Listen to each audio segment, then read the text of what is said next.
마법 세계를 다룬 해리포터 이야기에 많은 이들은 열광했다.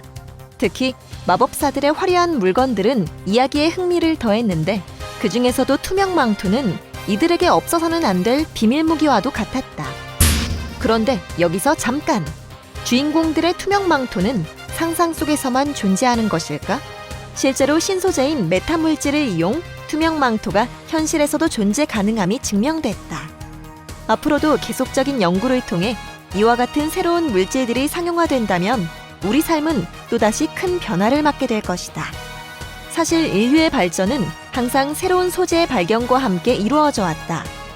석기 시대, 청동기 시대, 철기 시대 등 특정 시대를 부르는 이름만으로도 어떤 소재가 중요했는지 알 수 있다.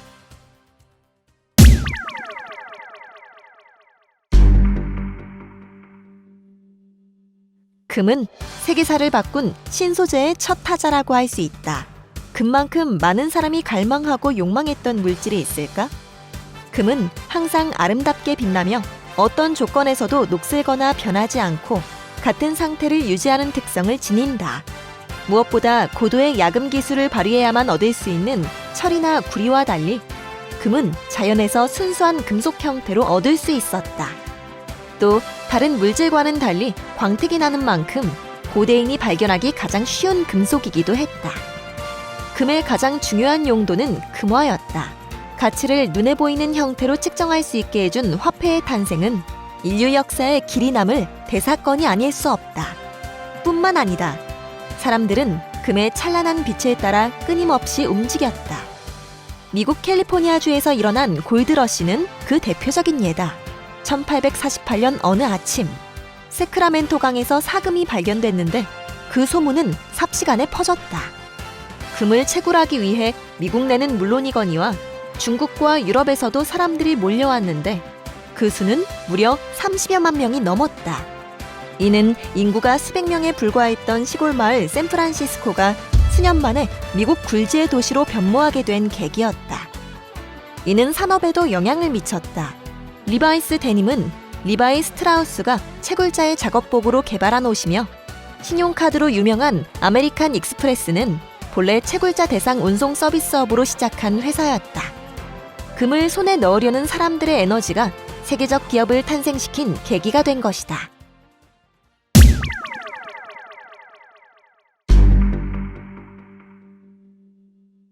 세계사를 바꾼 소재는 식물에서도 발견됐는데 바로 셀룰로스가 그 주인공이다. 식물에서 추출된 셀룰로스는 다양하게 활용됐는데 그 중에서도 서기 105년 중국의 체륜에 의해 발명된 종이는 인류사 최대 발명품이라 해도 과언이 아니다. 종이가 탄생하기 전 기록 매체는 주로 목재나 기름을 뺀 대나무를 묶어 만든 목간이나 죽간을 사용했는데 부피가 커서 다루기 힘들었다. 반면 종이는 얇아서 글씨나 그림을 쓰고 그리기에 편할 뿐만 아니라 말거나 모아서 묶으면 효율적으로 정보를 모을 수 있어 문화예술 발전에 큰 영향을 미쳤다. 또 15세기에는 여기에 인쇄술의 발명까지 더해져 종이를 매개로 한 정보와 지식이 더욱 빠르게 전달되며 세계의 역사와 문화를 변화시켰다. 이러한 사실은 우리에게 인류의 문명이 셀룰로스로 구성된 연약하고 얇은 조각 위에 세워졌음을 알려준다.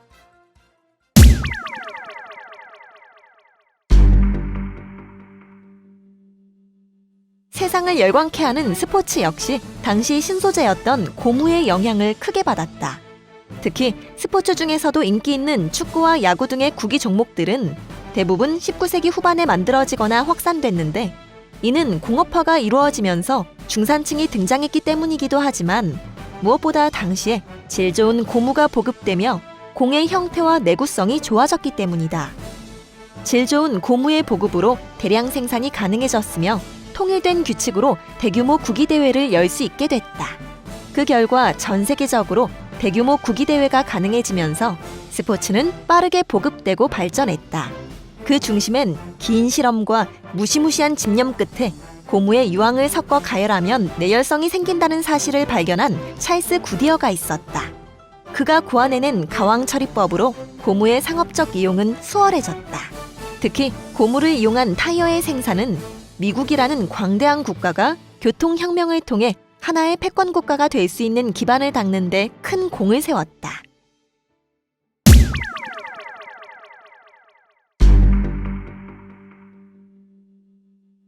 현대인들의 필수품 컴퓨터. 이 또한 신소재들의 총집합체였다. 특히 이처럼 컴퓨터가 널리 보급된 데에는 실리콘 제조 기술의 고도화가 큰 영향을 끼쳤다. 반도체인 실리콘의 적절한 조합과 활용은 점점 더 복잡하고 강력한 제품을 만들어냈고, 활발해진 연구 환경 속에서 실리콘 반도체는 눈부신 속도로 발전했다. 또한 이에 더해 근래에 탄생한 인공지능은 점점 더 우수한 신소재를 만들어내는데 큰 역할을 하고 있다. 이처럼 신소재는 인간의 생활을 개선하고 인간의 능력을 확장했다. 특히 최근에는 국가 간 기술 경쟁력이 점점 더 치열해지고 있는 만큼 전 세계 과학계가 신소재 개발에 막대한 투자를 하고 있는 상황이다. 그렇다면 인공지능 시대 속에서 신소재 산업은 어떤 방향으로 나아가야 할 것인가? 결국 그 답을 선점하고 결과물을 내는 이들이 기업의 성장과 국가 경쟁력의 향상을 이끌 것이다.